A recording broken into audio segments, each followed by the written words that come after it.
Holy, hey guys, Dissection of Violence here. We have another one for you. Yeah, UFC 313. It's going to be a good card. Let's get right into it. You're going to bear with my slow ass computer. I'm just going to keep it on this screen for now.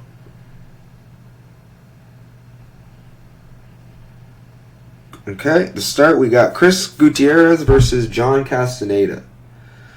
Now, John Castaneda is a tricky character to deal with. He's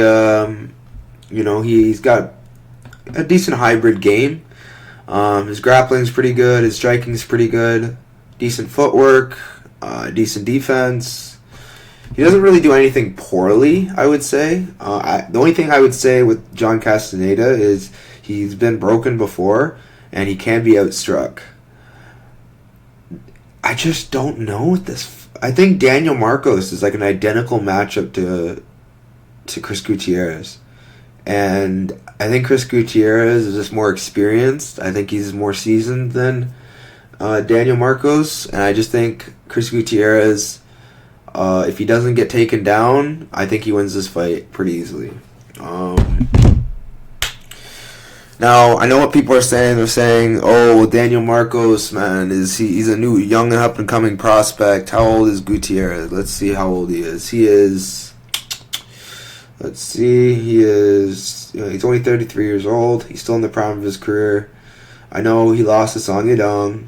I know Quang Lee. He beat Quang Lee, but he lost a round to Quang Lee. I know all this. That's not what worries me in this fight. What worries me is he gets picked apart and potentially finished.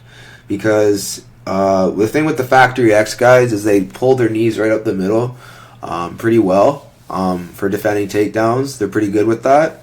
I think this is a fight where John Castaneda could get caught with a knee coming in. I'm going to go with Chris Gutierrez by decision, but I would not be surprised at all to see a John Castaneda split decision win. I think that is their win condition. I think it's Castaneda split, or Gutierrez KO or decision.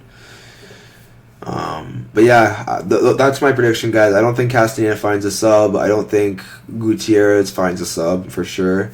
I think Gutierrez is seasoned, and his losses aren't as bad. Like, if you look, I don't want to keep harping on this fight, but like the guys Gutierrez has fought are killers. Okay,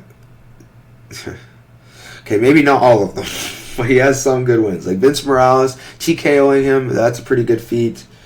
He lost to Ronnie Barcelos, no shame in that. He's a stud. He finished Jimmy Flick like he should. Split to Claris isn't a great look, but Claris is pretty good. Rest in peace, Claris. He finished Dana Baccarel. He finished old man Frankie Edgar. He lost to Pedro Munoz, was not a good look. Yeah, I'm going to have to go with Gutierrez, but it's a close fight. I'm not betting this. Plus 200 Gutierrez. Congratulations to anyone who got that line. You must be laughing right now. But yeah, guys, I'm going to not speak too much longer about this fight. Moving on, we have Dijordian Santos versus Ozzy Diaz. Ozzy Diaz, man, he is awful. If I'm just being honest, he's not that good. He's just, see this. Oh, it's starting to work. He's a slow starter. You know, he comes out, tries to get the range, and then but when he goes. He's a scrapper. He's a killer be killed type of fighter. I don't think he knows what a decision is. If you look at all of his wins and losses, they're all by finish. I don't think he has one decision win. So it's killer be killed. Under is very live. If you look at Ozzy Diaz's record, it's not that bad. Like, he lost to good guys, Piper, Zhang. But, like, if we're being real, Ozzy Diaz should have, put a better performance against Piper at that stage of Piper's career. I know Piper hits like a truck, but Diaz, man, he's just too there to be hit. He is too willing to scrap.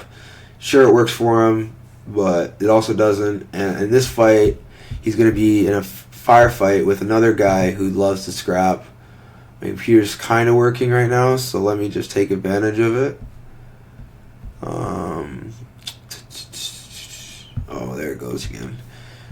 You're going to have to deal with this computer. It's super slow. DeJordian Santos, he is... Let's see how old he is. He is only 27. Still in the prime of his career. I think DeJordian Santos, he had a win over Will Curry in Contender Series.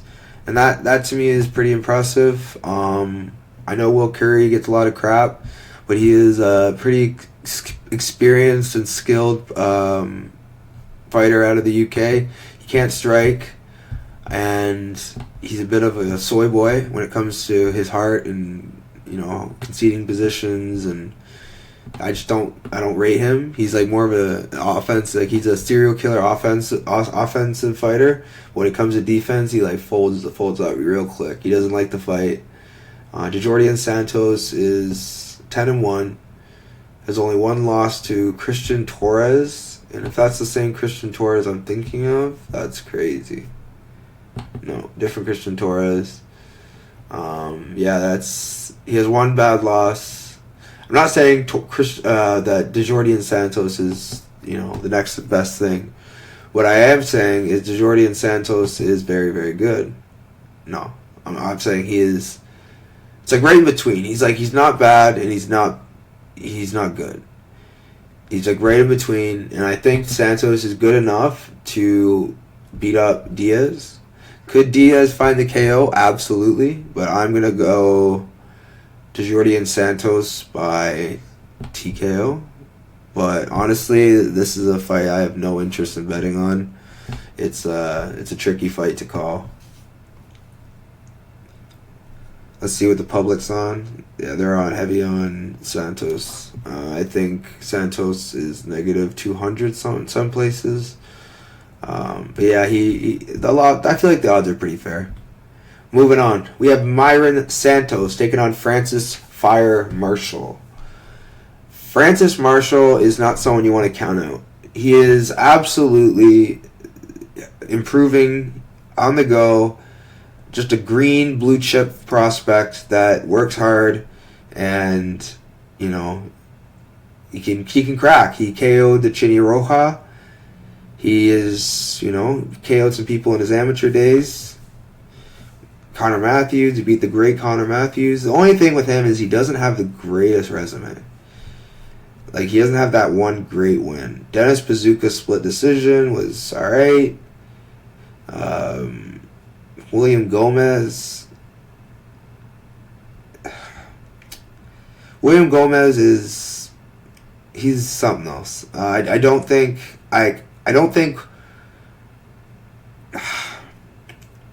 know, because he struggled before to get his game going against guys like William Gomez, and we saw Emil have some success with the grappling. It's like, I don't know. I'm gonna go with Myron Santos on this fight. This is a fight that I think Myron Santos is. It's like, I know he's a little too wide as far as the price goes.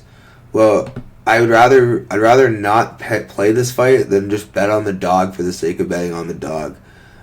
Fire Marshall is 100% capable of winning this if he has a heavy grappling game, but I just see him getting let up on the feet. I think Myron Santos is something special. I think he has a phenomenal camp at Extreme Couture. These guys really, really train hard, and they have, I know, their own coaches. It's not the most uniform at times.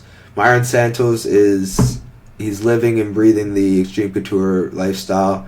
And I think Myron Santos, with Eric Nixick in his corner, is going to put up a good game plan. And I think they're going to chew the calf and land those counter shots that he's so good at. His wrestling defense is very good. I got to spar with him when I was in Vegas. This guy is a nightmare to try to get down. He is a nightmare on the feet. He's just a problem. This guy's very, very good. I have high praise for Mr. Santos. I think Myron wins this fight by either TKO in rounds 2 or 3, or or decision. Myron by decision is most likely the outcome, but if I had to bet, I would probably just sprinkle the KO. I haven't seen the price yet, but I assume it's not the greatest price. But yeah, moving on, we have Alex Morono taking on Carlos Leal. Carlos Leal is definitely on the good stuff. I don't know how much of the good stuff. Yeah, Carlos Leal is experienced. He has a really good resume. You know, he's fought guys like Sadabusi,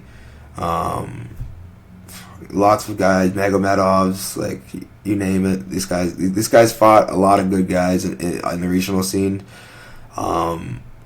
He's only 30 years old. The loss to Renat was a robbery. Everyone knows that. He should have won that fight. He's got dangerous KO power. Yeah, I trust that he's had a really decent and underrated resume. I think this guy could be a real problem in the UFC. I just don't know how high his ceiling is, truly. I know he's not going to be a champion. At least I don't think so. But, you know, I think Morono is cooked. Like, he is, like people are saying in a Discord I'm in, he's expired milk, and I can definitely see that. The guy is just not the fighter he once was, and the fighter he once wasn't that great. He's 34, mainly a commentator now. He beat Court McGee last year. It's a pretty good win, aging wise. But luckily for Carlos, he's not going to grapple Morono. I think he's going to have a heavy striking game plan, chew the caps, wing bombs. I think he's going to eventually clip Morono, find a KO. I'm going to go with Carlos Leal by KO, rounds 1 or 2. If this fight gets extended, this could get hairy because Morono is a weasel for winning decisions.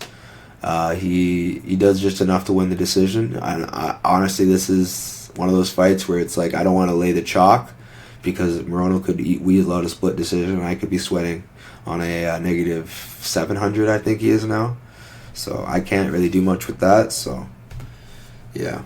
I'm going to go with Carlos Leal, though, by TKO rounds 1 or 2. And Alex Morono, yeah, I think you're cooked, brother. I think this is a good goodbye fight for you. And I would not blame you at all if you walked away. I know you're only 34 years old, but you seem to be focused more on coaching and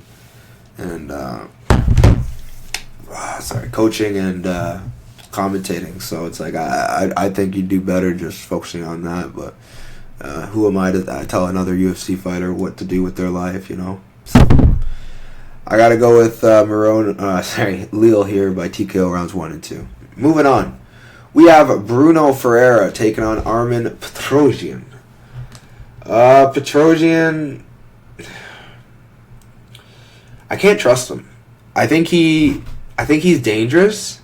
I think he has a striking advantage, but he's shown that he can be TKO'd. And Shara Magomedov is not that good. I don't know why people thought he was. The wins that I like from him are RoboCop, AJ Dobson. Duncan win was whatever. I'm more impressed by that than... Because I don't think Ferreira's subbing him. I think the movement could frustrate Petrosyan. I think Petrosyan eventually should be able to wear Ferreira out with his pressure if he has a heavy pressure game plan. If he kickboxes Ferreira, anything can happen. It could be a split decision, you know.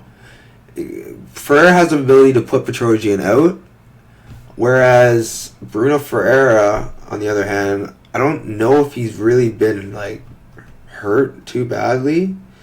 Like, he got KO'd by Ruziboev, but it's like Ruziboev is like a big, imposing guy. I don't rate Ruziboev, but I think Ruziboev can crack if he does land. And I think Armen Petrosyan... Honestly, I think Armen Petrosyan can find the chin. I'm going to go Armen Petrosyan just because, styled. I think he's a long-rangey guy. I think he can punch down, land a good shot. And...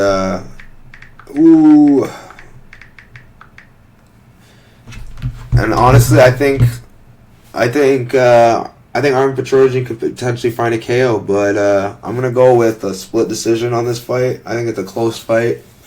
Either way, I feel like you're gonna be sweating no matter what side you're on here. But yeah, I'm on Armin Petrosyan here. I think he is definitely someone, I wouldn't put too much stock in at this price, especially at pick'ems. Yeah, I could lean Armin, bet him there then, but you're not getting. The more chalk you pay on Armin, the more you'll be sweating. I promise you. It's a striker's delight. I think Armin wins. Don't get me wrong. So it's like if you have a bet on him and are worried, don't be too worried. I think he wins, but it's depending what price you got. I wouldn't be too comfortable because Petrosyan could either look like negative 500 out there, or he could look like negative 110 or an underdog. And honestly, I'm prepared for both, and by prepared for both, I mean I'm passing on this fight. So, yeah. Alrighty, guys, moving on. We have Ray Tsuruya versus Joshua Van. This is my main event, just because I really, really want to see Ray Tsuruya get fraud checked for the fraud he is.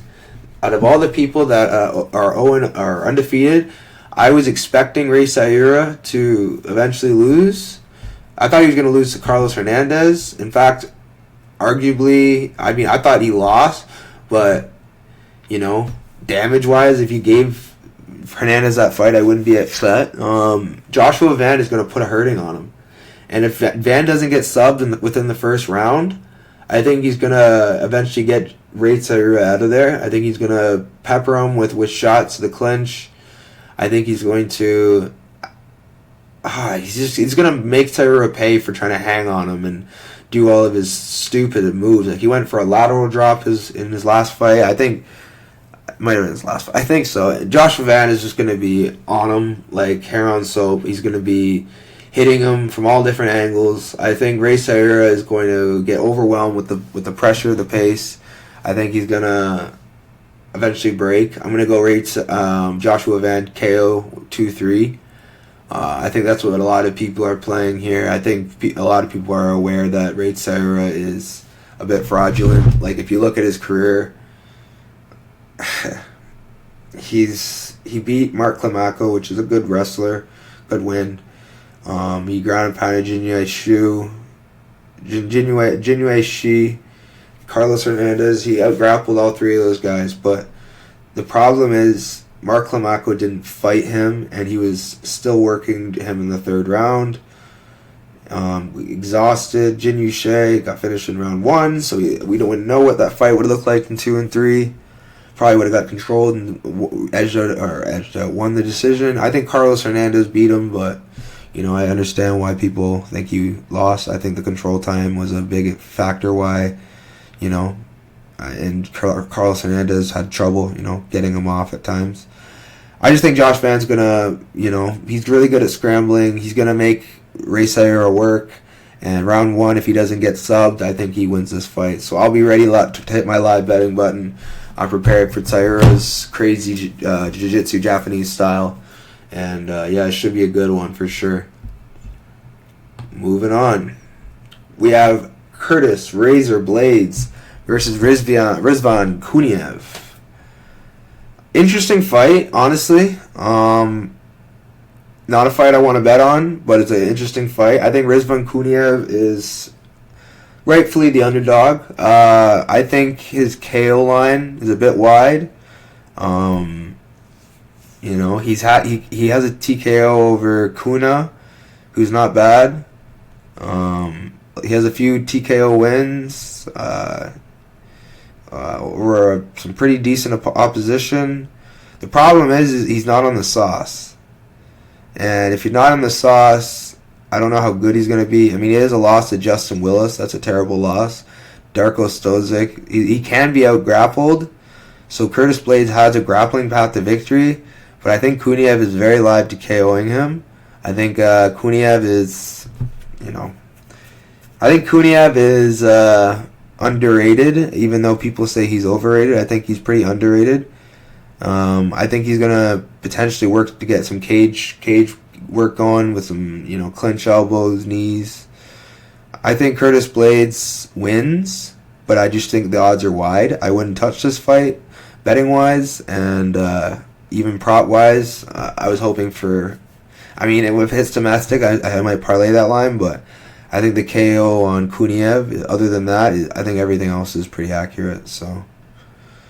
Yeah, I'm gonna go Kuniev by round 2-3 TKO, and yeah, I'm prepared to lose. Okay. Or no, not Kuniev. I'm gonna go Blaydes round 2-3 TKO or decision. Alrighty, guys, moving on from that. Don't want to speak too long about that fight. Moving on, we have King Green versus Mauricio Ruffy. Mauricio Ruffy is a bit of a fraud, if we're being honest. He's creative, but his process isn't amazing. He's just more show.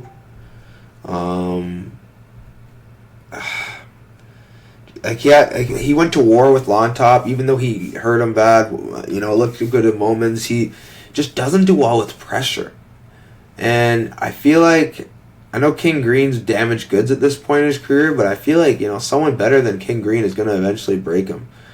I'm going to go with Ruffy by KO 1-2, but I would not be surprised to see King Green put a Rafael Fiziev style fight clinic on Ruffy. Even though Ruffy's a completely different style than Fiziev, I think Green can, I think Green can definitely outbox him. I just think his chin is too unreliable to bet on, so definitely going to pass on this fight as far as betting wise. The odds are way gone, and I just don't like parlaying Ruffy. It's long term not a good idea. This guy is, he wins his fights, but he's sweaty, and I don't know. I feel like one day he's going to get chinned really badly, and like against Noel Souza, he got chinned very badly. You give me another guy like that, I think the same thing happens. I don't think Ruffy's learned much from the past. I think he's good, but I think he's a bit overrated if you ask me. Yeah. Honestly, I'm gonna go, like I said, Ruffy round 1-2 TKO. And if you're looking to play Green, I would just live bet it. See if Ruffy loses his pop after round 1. I doubt he will, so don't just. It's probably a waste of time to be sitting there waiting for a live play because it's most likely never going to come. I'm gonna go Ruffy here around 1-2 TKO. There's not much I need to say about this one. Moving on. We got Yasmin Lucindo versus Amanda Lemos. Amanda Lemos is an absolute savage. She has KO power. She's 37 years old, though, and that's no bueno at this level. She has good experience. She got subbed by Jandaroba, but she, took Dern to a decision. She beat Dern. She KO'd Marina Rodriguez. Michelle Watterson submitted her. Beat Angela Hill. Mizaku Inoue. She's beat pretty good girls, if you ask me. She has a few losses, but it's other than that, she's had a pretty good resume. I think her weakness is obviously her defensive wrestling. I think she gets caught on her back sometimes. She's just so scrappy and she hits so hard. This is a hard fight to call. These two are pretty close, pretty similar to each other. They're both, shoot-a-box style boxers. Heavy-handed, more so Lemos. Lucindo's like a young daughter of Lemos, could be her daughter. I think Lemos wins, but it's a close fight, and I want nothing to do with this from a betting perspective. Absolutely nothing. I think Lucindo has a takedown threat, so I most likely might switch to Lucindo if I get a good argument for her. Her grappling is much better, in my opinion, than Lemos. Lemos has nice submissions, but I feel like Lucindo has good control on top, and her process is a little better than Lemos. But it's a really, really close fight, and to try to break this down would take me a few days because honestly, these girls are very similar, and trying to find each other's like weaknesses, with pretty much facing themselves is a pretty difficult task. So I'm gonna go with Lemos, but I'm not confident at all. One of the lowest confidence picks on the card. Moving on, we have Jalen Turner taking on Ignacio Bahamondes. Probably one of the main events for a lot of people. Ignacio's a flashy highlight reel striker who has nice kicks, good traditional traditional martial arts background. I accidentally clicked somebody's name. Bahamondes, he's got wins over Trey Ogden, Rongzhu, Manuel Torres, Christian Giagos. Like, he has some decent wins, and I know he was getting outboxed by Roosevelt Roberts, but he's got good hands. Roberts was outboxing Klein. Like, I think Jalen Turner has definitely faster hands, and he could definitely find the chin and KO Ignacio. But I think Ignacio has good durability. Since his McDessie fight, I feel like he's improved. I like his gym. He trains with Bilal. VFS Academy is his main gym. Really, really good gym. Known for their game planning. Juliana Pena, I'm pretty sure, trains out of there too. Bilal, a lot of good fighters. I just think this fight, it boils down to, does Turner get a round one TKO, or does Bahamondes win a decision? I think Turner could win a decision too, because Bahamondes doesn't really push a pace, so you don't really feel like you're going to gas. But I don't know. This is a weird fight. I'm going to lean Bahamondes, but it's a close fight. 14-8 versus 16-5. People are asking why Bahamondes is a favorite. That's why. Turner has 8 losses, and a few of those losses he just mentally broke. And Bahamondes, one thing you can give to him is he is tough and he doesn't mentally break. I think, or at least, we haven't seen it yet. I think Ignacio Bahamondes wins, but I'm not confident. Once again, there's a lot of fights this card where I think someone wins, but I'm not confident, so I wouldn't advise betting this. Moving on, we have